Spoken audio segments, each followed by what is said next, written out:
늘 언제나 부담되는 날이 있어요. 그 날이 언제냐면 어버이 주일 때가 늘 부담이 돼요.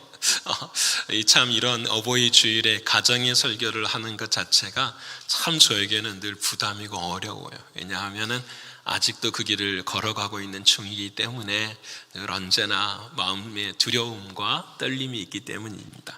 오늘 우리가 하나님의 말씀 함께 나눌 때에 우리 모두에게도 가정에 대한 두려움과 떨림이 우리에게 있기를 소원합니다. 5월달은 우리 교회에서는 가정의 달로 모든 교회들마다 정해서 지킵니다. 그래서 지난주에는 어린이 주일로 이렇게 정해서 지난주에는 교회 학교에서 파티도 하고 맛있는 음식도 나누고 즐거운 시간을 보냈습니다. 오늘은 어버이 주일로 우리가 마더스데이라고 하지만 파더스데이는 거의 안 지키는 것 같아요. 그렇죠? 그래서 우리 교회는 어버이 주일로 이렇게 해서 한국에서 있는 것처럼 그렇게 지킵니다. 그래서 오늘은 어버이들에 대한 생각을 하면서 오늘 11시 예배 때는 우리가 연합으로 다 함께 예배를 드리고자 합니다.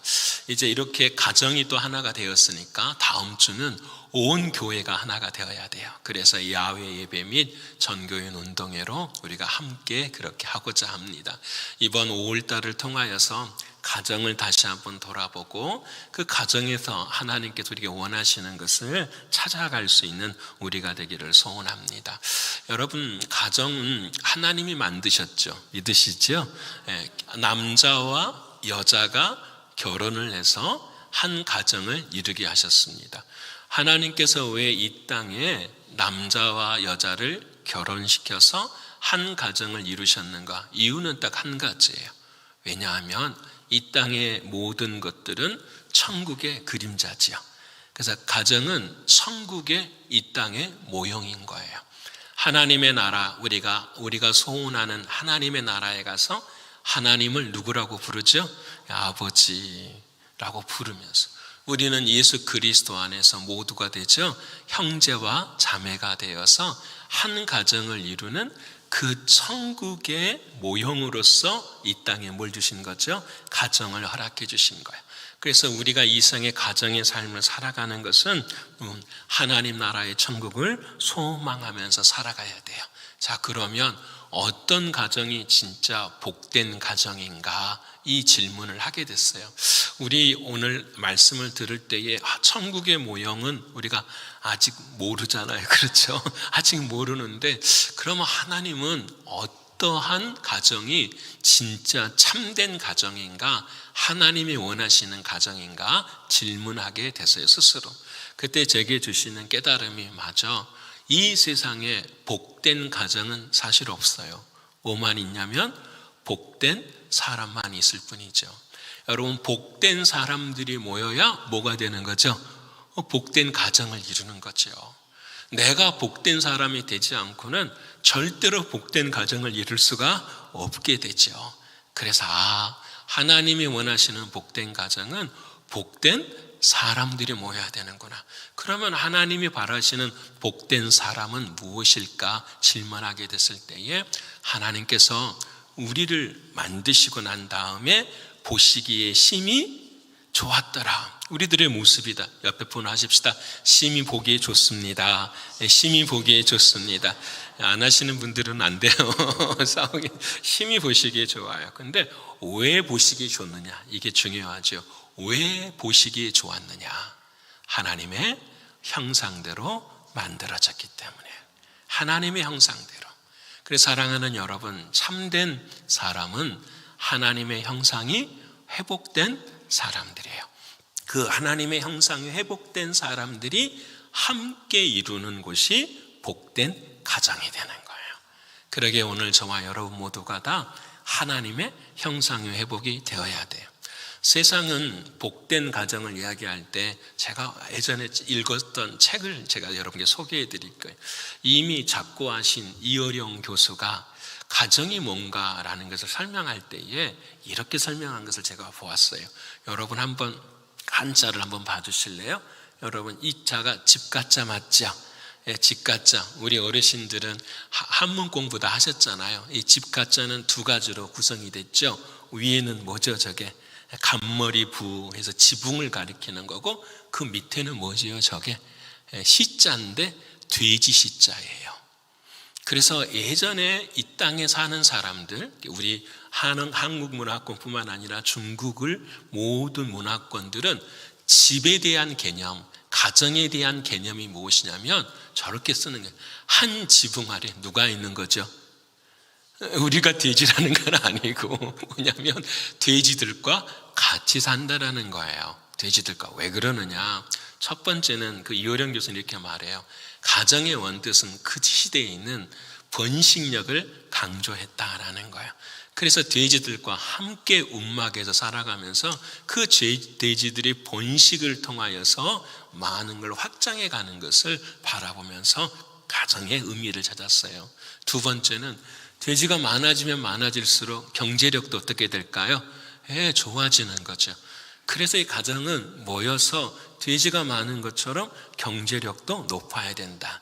이것을 두 단어로 설명을 해요. 뭐냐면 낳기, 먹기 이렇게. 낳기, 먹기. 세상의 사람들은 가정의 개념을 뭐라고 생각하냐면 많이 낳아서 번식하는 것. 그래서 많이 잘 키워서 먹을 수 있는 번영하는 것. 바로 이 말을 제가 책을 통해서 접했을 때에 우리 가정을 돌아보게 돼요. 나도 우리 가정을 그렇게 생각하고 있지 않을까? 많이 낳는 것이 아니라 사람을 낳아서 우리 아이들이, 우리 가정이 세상 가운데 잘 되고 높아지고 번식해가고 경제력이 충만한 모습의 삶을 살아가는 것, 이와 같은 것을 보고 우리는 좋은 가정이다, 복된 가정이다 이렇게 생각하고 있지 않는가라는 것입니다. 여러분, 한국을 좀 봤더니 한국은 요즘 결혼을 거의 안 하잖아요. 새 가정에 결혼하면 아이 하나를 낳을까 말까 한대요. 그래서 나이를 낳으면은 요즘 어떤 법을 추진하냐면 아이 한 명을 낳으면은 여기 미국 돈으로 10만 불을 준대요. 1억씩. 되돌아가고 싶어요. 그렇죠? 되더라고요. 아니, 세상에 아이 낳는다고 1년에, 한 아이에 1억씩을 좀. 여러분, 이 개념이 뭐냐면 낳기와 먹기의 개념이에요.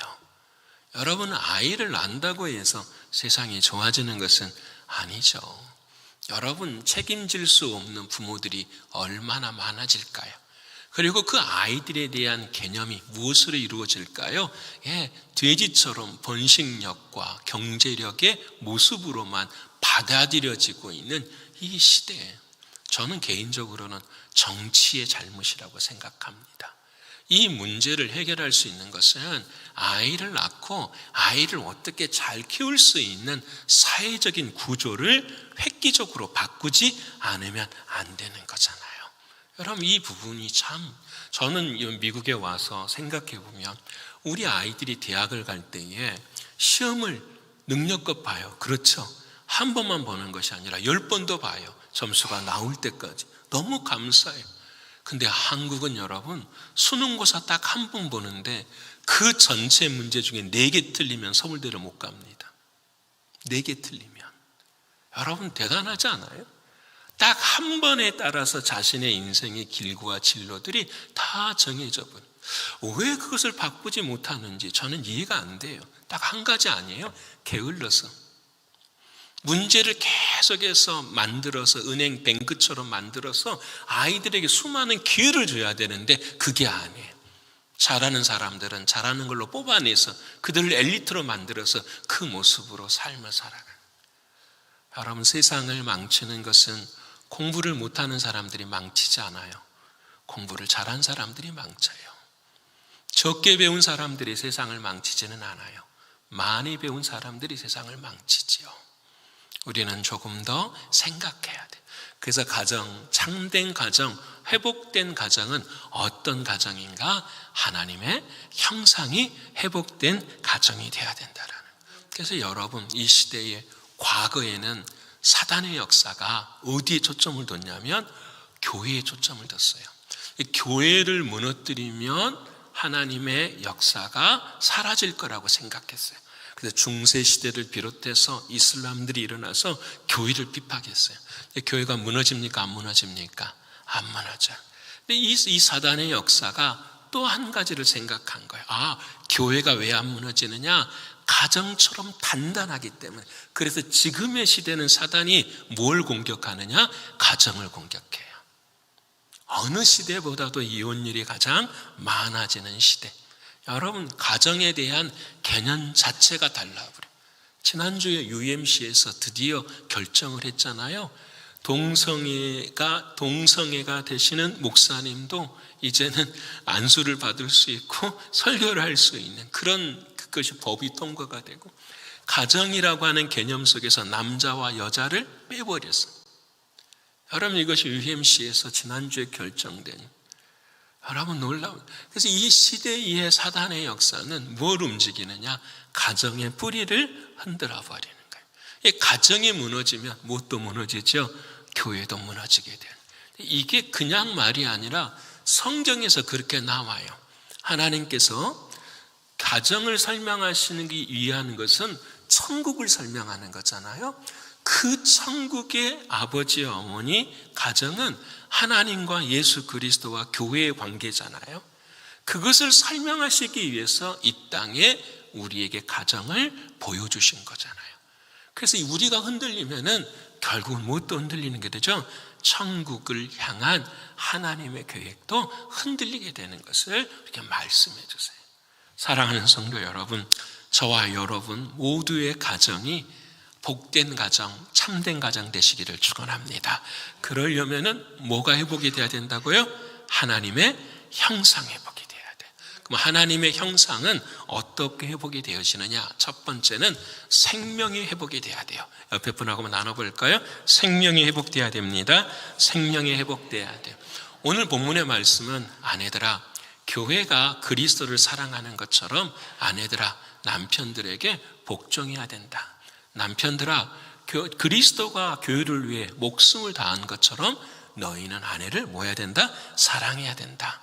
여러분, 사랑할 수 있는 이 모든 것 안에는 뭐가 있어야만 되는 걸까요? 생명이 있어야만 사랑할 수 있어요.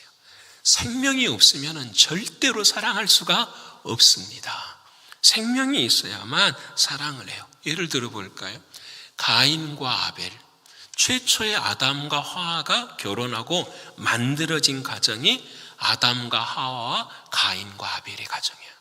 여러분, 행복했을까요? 안 행복했을까요? 여러분, 얼마나 지옥 같았을까 생각해봐요. 여러분, 아담과 하와도 마찬가지지만 가인과 아벨의 관계, 가인이 아벨을 죽이고 난 다음에 아담과 하와의 마음은 어떠했을까요, 여러분? 여러분, 그게 이 시대의 모습의 가정 아닙니까? 똑같잖아요. 지옥 같아요. 전부 뭐냐면 죽음만 있어요. 뭘 잃어버렸기 때문에? 생명을 잃어버렸기 때문에. 생명이 없는 곳에서는 뭐만 남는 거죠? 죽음만 남는 거잖아요. 여러분, 우리 가정도 마찬가지. 생명이 없는 곳에서는 죽음만이 남아요. 하나님과의 관계가 없는 것으로는 어떠한 것도 이룰 수가 없게 돼요. 그래서 우리는 무엇을 회복해야 되느냐? 생명을 회복해야 돼요. 그래서 여러분, 요한계시록 2장 7절에 하나님 이렇게 말씀하시면, 읽어볼까요? 시작. 귀 있는 자는 성령이 교회들에게 하시는 말씀을 들을지어다. 이기는 그에게는 내가 하나님의 낙원에 있는 생명나무의 열매를 주어 먹게 하리라. 아멘. 천국뿐만 아니라 이 땅에 사는 모든 이들에게는 하나님이 뭘 먹이신다고요? 생명을 먹이시는 거예요. 자, 바꿔서 한번 생각해 볼까요? 창세에 에덴 동산에 선악과와 생명나무가 있잖아요. 그렇죠? 하나님이 왜 생명나무를 만드셨을까요? 우리에게 생명을 뭐 해주시기 위해서? 먹게 해주시기 위해서. 믿으십니까? 여러분, 그 생명을 먹게 해주시기 위해서 그 나무를 이 말은 어떤 말이냐면, 인간이 죄를 지을 줄 알아요, 몰라요? 아시는 거예요. 그래서 하나님은 이미 그 인간에 대한 연약함, 그 죽음에 대한 길을 예비하시기 위해서 생명나무를 만들어 주신 거예요. 근데 그 생명나무를 먹기 전에 뭘 먹어버린 거죠? 선악과를 먹어버려. 이 선과 악을 먹고 난 다음에 생명을 먹으면 죄인으로서 영원한 삶을 살아가는 거예요. 이것이 하나님 앞에서는 불행하니까 그 에덴 동산을 불로써 막아버리고 누구도 들어가게 해요? 못해요? 못하게 해요. 그 생명나무를 누구를 통해서 하나님 허락해 주시냐면, 내가 길이요 진리요 생명이니 말씀하시는 누가 오시는 거죠? 예수 그리스도. 그 예수님이 내 안에 오셔서 이제는 내가 뭘 누리게 되는 거죠? 생명을 누리게 되는 거예요. 그래서 예수 그리스도가 내 안에 오시는 것이 하나님의 형상을 뭐 하는 거죠? 회복하는 거예요. 믿으십니까? 여러분, 이게 너무 중요해요. 여러분, 그래서 우리의 삶에 보십시다. 어떻게 아담과 하와의 과정이 회복되어지는지. 가인이 아벨을 죽였어요. 그리고 가인은 하나님께서 멀리 떠나게 하셨죠. 인생의 광야에서 죽음이 찾아올 때까지 고난의 삶을 살아가고, 아벨도 없어요.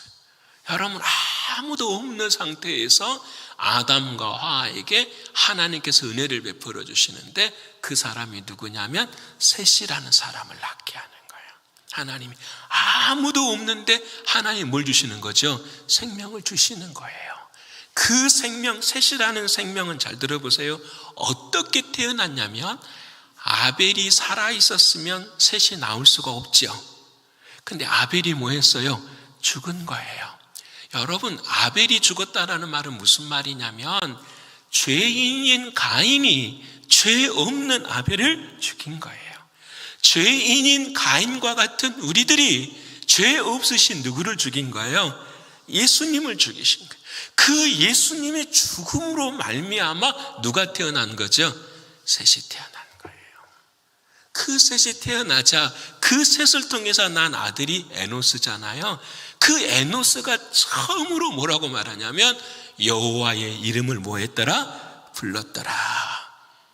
여러분, 여호와의 이름을 불렀다라는 말은 그가 구원을 받았다라는 거 믿으시지요? 왜 그렇게 역사가, 이게 여러분 셋이 중요하고 에노스가 중요하고 이런 게 아니에요. 이 모든 과정이 예수 그리스도를 통한 우리의 무슨 역사가 되는 거죠? 구원의 역사를 이야기하는 거예요. 그래서 셋의 가문에서 그 다음에 누가 나오냐면 에녹이 나와요. 에녹은 죽음을 경험하지 않고 하나님 나라 갈.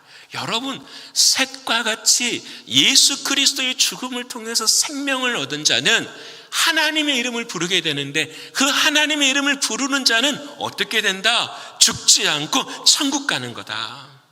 여러분, 그 셋의 가문에서 누가 나오느냐? 무드셀레가 나와요. 969세 제일 오래 산 사람. 하나님의 역사 안에서 하나님의 생명을 가진 사람은 뭐한다? 이 땅에서가 아니라 영원히 뭐한다? 장수하는 거예요. 여러분, 그 셋의 가문에서 누가 나오냐면 노아가 나와요. 아무리 세상이 죽음 가운데 있을지라도 반드시 방주에 탄 노아의 가족은 어떻게 한다? 생명을 얻는다. 그래서 그 셋의 가문에서 마지막에 누가 나오죠? 예수 그리스도가 나오는 거예요. 구약은 다 그림자예요. 뭘 가르쳐 주시느냐?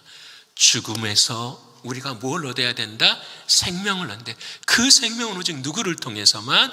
예수 그리스도를 통해서만 얻는 거예요. 믿으십니까? 여러분, 이것이 중요해요. 그래서 우리와 저와 여러분의 가정들은 한 사람도 빠짐없이 누구의 생명을 가져야 돼요? 예수의 생명. 예수의 생명을 가진다라는 말이 너무 어려워요. 근데 쉬워요. 예수의 생명은 죽었다가 다시 얻은 생명이니 내 인생의 주인이 누구셔야 된다라는 거죠? 예수님이. 옆에 분 합시다. 예수님이 나의 주인이십니다. 이게 생명인 거예요. 내가 교회, 여러분, 엘리 제사장이 있었어요. 훌륭한 가문이에요. 엘리 제사장의 가문은 대제사장 반열에 속하는 최고의 가문이에요. 지금으로 말하면 교황과 같은 집안이잖아요. 그렇죠? 근데 그 아들이 두 아들이 있었어요. 홈리와 비느하스. 여러분, 그 두 아들은 가만히 있어도 그 교황의 자리의 위치를 누릴 수 있게 되는데, 여러분, 하나님의 진노로 죽습니까? 안 죽습니까? 죽어요. 여러분, 뭐가 없었기 때문에 그럴까요? 생명이 없었기 때문에. 왜 그들에게 생명이 없나요? 육신의 생명 아니요, 영의 생명이 없네요. 어떤 영의 생명이? 하나님의 말씀대로 하지 않았기 때문에. 오직 예수 그리스도 그분의 불로만 제단에서 불을 피워야 되는데 다른 불 가져다가 피운. 왜? 내가 주인이니까 내 마음대로 하면 되는 거잖아요. 이렇게 했을 때에 결국은 죽음의 삶을 살아가는. 사랑하는 성도 여러분, 오늘 저와 여러분의 삶은 생명이 회복되어져. 그래서 여러분, 저는 가정의 달에 가장 힘들었지만 가장 은혜를 누린 가정이 어떤 가정일까 생각해 보면, 여러분 어떤 가정이라고 생각하십니까? 성경에 나온 우리 가정들 빼고, 각자의 가정들 빼고 성경에 보면은 아마 욥의 가정이지 않을까 생각이 들어요. 다 무너졌잖아요. 아내도 떠나고 자기 몸도 아프고 자녀들도 다 죽고 재산도 아무것도 없어지는 상황. 근데 마지막에 회복이 돼요, 안 돼요? 회복이 돼요. 그러면은 자, 하나님께서 그 욥을 통해서 어떤 가정이 참된 가정이고 어떤 것이 회복인가를 우리에게 가르쳐 주시는 거죠. 욥기 42장 5절의 말씀에 이런 말씀하셨어요. 내가 죽게 대하여 과거에 뭐하였더니 귀로만 들었는데 지금은 주님을 뭐합니다? 본다라는, 이 말은 무슨 말이냐면 귀로만 듣고 내 마음대로 했다라는 거예요. 하지만 지금은 나의 모든 것을 누가 바라보고 계십니다? 주님이 보고 계십니다. 이제 이것을 아는 거예요. 내가 할 수 있는 것은 없고 누가 하시는 것입니다? 주님이. 이게 생명이에요. 이게 주인됨이에요. 그 주인됨의 삶을 살아갈 때에 하나님께서는 복의 복을 더하시는 걸 우리에게 말씀해 주고 계십니다. 사랑하는 성도 여러분, 예수의 생명이 회복되지 않고서는 우리의 가정은 절대로 회복될 수가 없습니다. 우리 자녀들이 예수의 생명을 주인으로 삼지 않고서는 절대로 우리의 자녀들도 회복될 수 없습니다. 이건 하나님이 말씀하신 하나님의 형상으로 회복돼. 이 일에 우리의 가정을 돌아보고 목숨을 거실 수 있는 저와 여러분 되시기를 축원합니다. 두 번째로는 이제 그 하나님의 형상은 무엇을 통해서 회복되느냐? 오늘 본문의 말씀을 보면은 아내들이 남편에게 복종도 해야 되고요. 동의하십니까? 여러분 하실 수 있을지를 믿습니다. 남편들은 아내를 사랑할 때 어떻게 사랑해야 된다고요? 생명 걸고 사랑해야 되는 거잖아요. 어떤 게 더 어려워요? 제가 볼 때는 후자가 더 어려울 것만, 이건 넘어가는 이야기고, 두 가지는 뭐냐면은 여러분, 사랑한다라는 것은 생명이 있는 거지만 사랑한다라는 것은 십자가를 져야 되는 거잖아요. 그렇죠? 사랑하는 십자가를 져야 되는 거예요. 여러분, 아담과 하와가 온 가정을 이룰 수 있었던 것, 여러분 딱 한 가지예요. 처음에는 하나님의 말씀이 자신들에게는 십자가였었어요. 은혜였어요. 근데 그 하나님의 말씀을 버리고는, 십자가를 벗어버리는 순간 아담과 하와는 어떻게 해요? 서로 사랑하지 못하는 자리에 서게 되는 것을 보게 돼요. 자, 그러면 십자가가 있어야, 다시 말하면 죽음이 있어야 생명이 있는데, 이 죽음에서 생명으로 걸어가기 위해 우리가 해야 될 것이 무엇인가? 첫 번째가 자기 십자가를 지는 거예요. 옆에 분 합시다. 자기 십자가를 져야 됩니다. 자기 십자가를 져야 돼요. 중요합니다. 여러분, 십자가를 우리가 생각할 때, 가정의 삶을 살아갈 때, 내가 남편의 십자가 져, 내가 우리 자식의 십자가를 져, 그러면 안 돼요. 우리가 먼저 져야 될 십자가는 누구 십자가죠? 자기 십자가예요. 내 십자가예요. 그게 무슨 말이냐면, 저 십자가를 져야 되는데 내 마음이 지지 못하게 할 때, 이 못하게 하는 이 마음의 십자가를 놓아요. 내가 져야 된다라는 거예요. 하기 싫을 때도, 힘들 때에도, 짜증이 날 때에도 어떻게 해요? 그 십자가를 짊어지는 것이 하나님 말씀은 자기 십자가예요. 예를 들어 보십시다. 아담과 하와가 하나님이 말씀하셨어요. 이 선악과를 먹으면 너희가 정령 죽으리라. 그런데 사단이 와서 말을 바꾸니 어떻게 돼요? 하와가 말하죠. 죽을까 하노라 하셨습니다. 여러분, 하나님이 말씀하시는 그 말씀에 십자가를 지지 않을 때에 여러분, 하나님의 영광의 역사는 떠나게 되는 거예요. 자, 그러면 내게 십자가는 뭘까? 제가 생각할 때는 위치라고 생각이 돼요. 가정이 회복되는 것은 자기가 있어야 될 포지션, 그 포지션에 있을 때예요. 아내는 아내의 포지션에 있고, 남편은 남편의 포지션에 있고, 자녀들은 자녀의 포지션에 있어야 돼요. 그런데 중요한 것은 봐요. 그 위치에 있는데 그 위치의 위가 남편이나 아내나 자녀들이 되면 안 된다라는 거예요. 우리는 자녀들을 누구처럼 사랑해버리죠?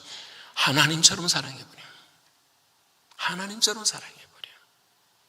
여러분, 교회에서 보면 자녀들 간에 어린 싸움이 일어날 때 아이들끼리 싸울 때가 있어요. 근데 저는 지금까지 바라보면서 우리 앞에서 자기 자식을 혼내는 부모를 제가 본 적이 없어요. 다 누가 잘못한 거죠? 상대방의 자식이 잘못한 거예요. 여러분, 우리는 사랑하는 자식들이 하나님이 아니잖아요. 하나님 아래에 있는 포지션에 있다라는 사실을 놓치지 않아야죠. 여러분, 아내와 남편도 똑같아요. 우리는 전부 다 누구 아래에 있는 거죠? 여러분, 아내들이요, 남편 아래에 계십니까? 그러면 여러분은 불행한 거예요. 남편들이요, 아내 아래에 계십니까? 이건 불행한 거죠. 우리는 누구 아래에 있는 것이 되는 거죠? 그렇죠. 주님 아래에 있잖아요. 우리는 남편 뒤에 계시는 주님 안에 있고, 아내 뒤에 계시는 주님 안에 있고, 자녀들 뒤에 계시는 누구 안에 있어요? 주님 아래에 우리가 있어요. 그게 우리의 위치예요. 이것을 우리가 깨달으면은 오늘 아까 방금 말씀처럼 아내들아 남편들에게 뭐하라? 복종을 할 수 있어요, 없어요? 있어요. 남편에게 복종하는 것이 아니라 누구에게 복종하는 거죠? 주님께 복종하는 거거든요. 그게 주님이 말씀하시는 거예요. 예를 들어볼까요? 아브라함의 아내 사라가 있었어요. 근데 여러분, 아브라함은, 사라에게 있어서 아브라함은 망나니 남편이잖아요. 자기를 몇 번 팔았어요? 2번을 팔았어요. 여러분, 판다라는 의미가 뭡니까? 여러분, 대단한 거 아니에요? 가정을 깨는 것이고, 여러분, 자기 살겠다고 아내를 노예로 팔아버리는, 이런 여러분, 그 아내가 남편을 어떻게 바라보겠어요? 이 세상 말로 얼마나 시덥지 않게 바라보겠어요. 뭐 저런 애가 내 남편이야 라고 할 수 있는데, 성경에서 사라가 아브라함을 향해 뭐라고 말하냐면 나의 주여 이렇게 이야기하는 거예요. 인간의 힘으로는 할 수 있어요, 없어요? 못해요. 여러분, 나의 주여 하는 말은 그 아브라함 위에 역사하시는 누구를 바라보는 거죠? 주님을 믿으십니까? 여러분, 이게 행복이에요. 이게 가면. 근데 우리는 그렇지 않아요. 내 남편이 늘 누구 닮기를 원하죠? 정우성 닮기를 원하고, 내 아내는 누구를 닮기를 원합니까? 여자 배우는 내가 잘 모르겠네요. 하여튼 누구를 닮기를. 제가 예전에 들었던 강연에서 이런 말 하더라고요. 어떤 여자분의 소원이 자기 남편이 이병헌 같았기를 원한대요. 그래서 회사에서 끝나고 집에 들어오면 마음이 어때요? 콩탕콩탕 뛰어요. 그 이병헌이라는 남편의 얼굴이 자기만 바라보도 어떻게 해요? 콩탕 뛰어요, 막. 근데 그 연설하신 분이 뭐라고 한지 아세요? 심장이 그렇게 계속 뛰면 빨리 죽는데요. 근데 그 말이 동의했대요. 심장이 남편이 이병헌이가 나를 바라볼 때마다 죽죠. 안 뛰면. 여러분, 뭘 의미하는지 쉬운 이야기지만 간단한 거 아니에요. 우리가 바라보고 우리가 생각하는 모든 것들에 나의 기준으로 바라보는 것이 아니라 누구의 기준으로죠? 하나님의 기준으로. 하나님이 그렇게 사랑하시고 하나님이 그렇게 이루시니까. 제가 늘 말씀하는 거 아니잖아요. 내가 사랑할 수 없을 때 내 십자가를 뭘 지느냐? 나 같은 자도 뭐 하시는 거예요? 사랑하시는 자. 여러분, 가정의 달에 아내와 남편에게 시선을 두지 마시고 누구에게 둬야 될까요? 나에게 둬야죠. 나 같은 자를 그렇게 사랑하시는, 그런 나를 사랑하시는 주님 때문에 뭐 할 수 있는 거죠? 복종할 수 있고 사랑할 수 있는 거예요. 자, 사랑하는 여러분, 제가 한번 오늘 에베소서 5장 24절과 25절, 아내들이요 남편들에게 복종하고 남편들이요 아내 사랑하기를 그리스도가 교회를 위해 목숨을 내놓는 것처럼 사랑하라고 하셨어요. 자, 여러분, 이것이 이루어져야 됩니까? 안 이루어져야 됩니까? 자, 여러분들 물을게요. 이건 누구의 말씀이죠? 주님의 말씀인데, 주님의 말씀은 반드시 이루어져야 돼요? 안 이루어져야 돼요? 이루어져야 되잖아요. 우리가 피해서는 안 되는 거잖아요. 그럼 주님께 물어야죠. 나는 할 수 없는데 왜 이렇게 하셨습니까? 주님 말씀하세요. 아니야. 불가능을 가능하게 만드신 분이 누구시죠? 주님이시잖아요. 하나님이 우리가 생각하는 모든 불가능, 구원, 은혜, 사랑, 섬김, 봉사, 모든 불가능을 어떻게 가능으로 만드신 분이 누구세요? 주님이시죠. 내 안에 주님이 주인 되시면 이 불가능이 가능이 될 줄을 믿으십니까? 여러분, 구원받을 수 없는 우리 불가능을 구원받는 자로 가능하게 하신 그 주님의 역사, 그게 십자가 아닙니까? 그 십자가의 사랑이 우리를 향하여 말씀하실 때 다 이루었다라고 말씀하십니다. 그래서 주님 마지막에 이렇게 말씀하시잖아요. 하나님이 짝지어 주신 것은 사람이 나눌 수 있다 없다? 없는 거예요. 사람의 생각으로 머물러 있지 말고 늘 우리는 주님 능력에, 주님의 사랑 안에서 설 수 있어요. 그래서 자기 십자가를 짊어지게 되면 그 사랑은 누구 십자가를 짊어지게 되는 거죠, 이제. 옆에 있는 사랑하는 사람들의 십자가를 짊어질 수 있게 되는 거잖아요. 여러분, 예수님의 십자가를 짊어진 사람이 누구죠? 구레네 사람 시몬. 그 시몬이 남의 사랑하는 주님의 십자가를 짊어질 때에 그 가정이 어떻게 해요? 복을 받잖아요. 로마서 16장 13절의 말씀 한번 읽어볼까요? 자, 시작. 주 안에서 택하심을 입은 루포와 그의 어머니에게 문하라라. 그의 어머니는 곧 내 어머니라. 바울이 이 어떤 여인을 자기 어머니라고 말할 정도예요. 근데 이 택하심은 루포가 누구냐면 구레네 시몬의 아들이 루포예요. 여러분, 예수님의 십자가를 대신 져줬더니 이 놀라운 은혜가 어디 가운데 있는 거죠? 가정 가운데 임하는 거예요. 한번 생각해 보세요. 주님이 천국에서 이 구레네 시몬의 가정이 힘들고 어려울 때 도우시겠어요? 안 도우시겠어요? 나는 세상에 누구보다도 가장 이 가정을 주님이 더 많이 아마 사랑하셨을 거라고 생각해요. 왜? 내가 가장 힘들 때에 나의 십자가를 대신 짊어지는 그 구레네 시몬. 그러니 바울도 뭐라고 말하냐면 이 어머니는 누구의 어머니라? 나의 어머니라 말씀하네요. 여러분, 하나님의 형상이 회복되는 것은 십자가를 지는 것이에요. 나의 십자가를 지고 또 누구의 십자가도요? 옆에 사람의 십자가까지 짊어지셔야 돼요. 옆에 분 합시다. 옆에 사람이 십자가를 져야 됩니다. 옆에 사람이 하기 싫어하는 것, 옆에 사람이 하기 힘든 것 누가 짊어져야 돼요? 내가 짊어지는 거. 믿으십니까? 여러분, 저는 생각해 보면 신앙이 뭘까? 신앙은 철이 드는 것이라고 생각이 들어요. 신앙은 철이 드는 것. 여러분, 인문학자들이 이런 말 하죠. 여러분, 저 사람 철 들었다 그러잖아요.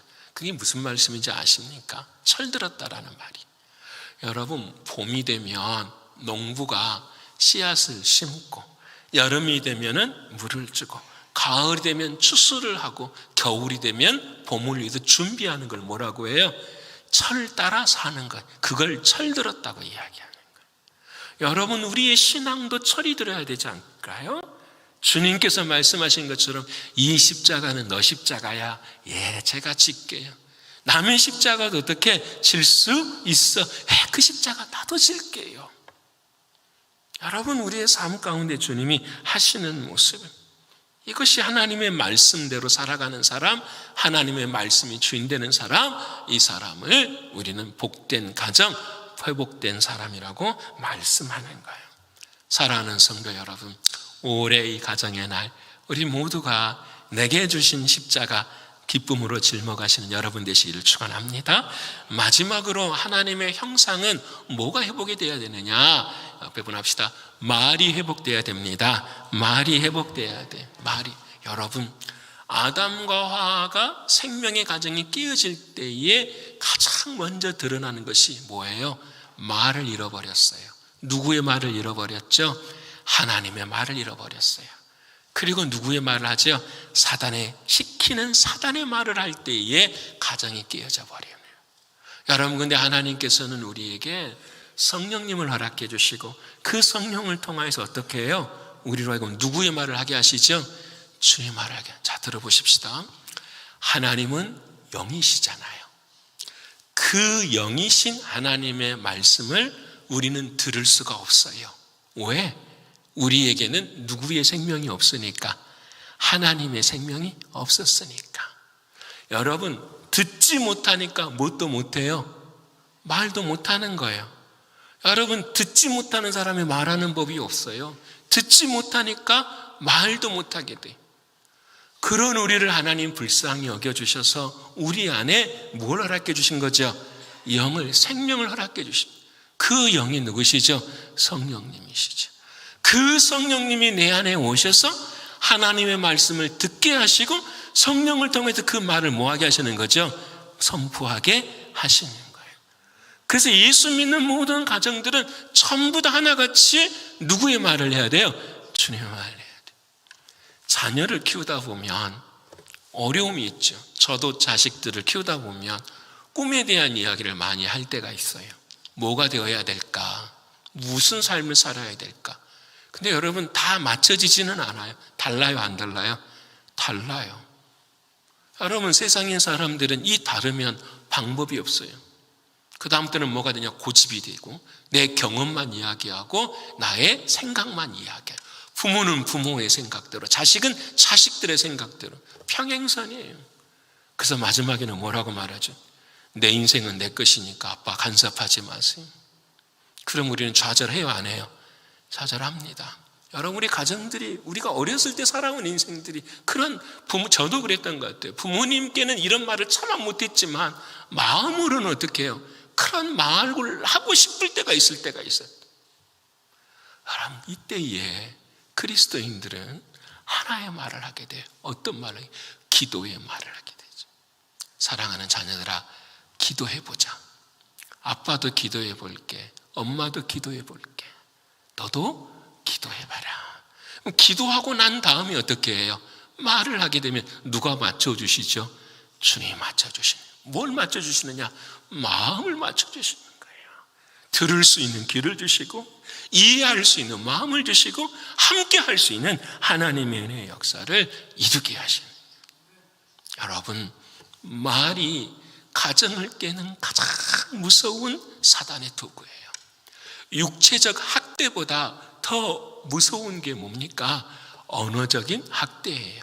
육체의 학대는 몇 대 때리고 맞으면 치유받을 수 있지만 언어적인 학대는 평생을 가도록 쓴뿌리로 남게 되어 있어요. 자녀만 그런 거 아니에요. 아내와 남편도 마찬가지예요. 여러분, 우리는 어떤 말을 해야 할까? 딱 한 가지 아니에요? 주님이 하시는 말씀. 그래서 우리 신광교회 세 가지 말 있죠. 감사합니다, 고맙습니다, 사랑합니다. 다 잊어버려. 기도하겠습니다. 신광교회 오늘 사실 이거 좀 이따가 2부 때는 불러보십시다. 신광교회 네 가지 말. 감사합니다, 고맙습니다, 사랑합니다, 기도합니다. 이 네 가지 말이요. 여러분, 올 우리 가정에 이 언어가 회복되어지는 저와 여러분 되시기를 축원합니다. 그래서 여러분, 주님 안에는 불가능이 없어요. 모든 걸 가능케 해 주십니다. 이를 이루시는 분이 사랑하는 주님이십니다. 그래서 우리는 어디 안으로만 들어가야 돼요? 주님의 십자가의 보혈 안으로만 들어가요. 믿으십니까? 십자가의 보혈 안으로 들어가면 들어갈수록 모든 불가능은 어떻게 돼요? 가능하게 되어져요. 이게 놀라운 하나님의 진리고 길이에요. 여러분, 우리 가정에 불가능이 있어요. 자녀들의, 아내와 남편의, 사업에 모든 불가능이 있어요. 이 불가능을 주님 예수 십자가의 보혈을 의지함으로 가능하게 하시는 그 주님, 생명으로, 십자가로, 그리고 무엇보다도 주님의 말로 승리하셔서 올 한 해뿐만 아니라 우리의 가정이 온전히 회복되어지는 저 여러분의 믿음의 가정 되시기를 간절히 축원합니다.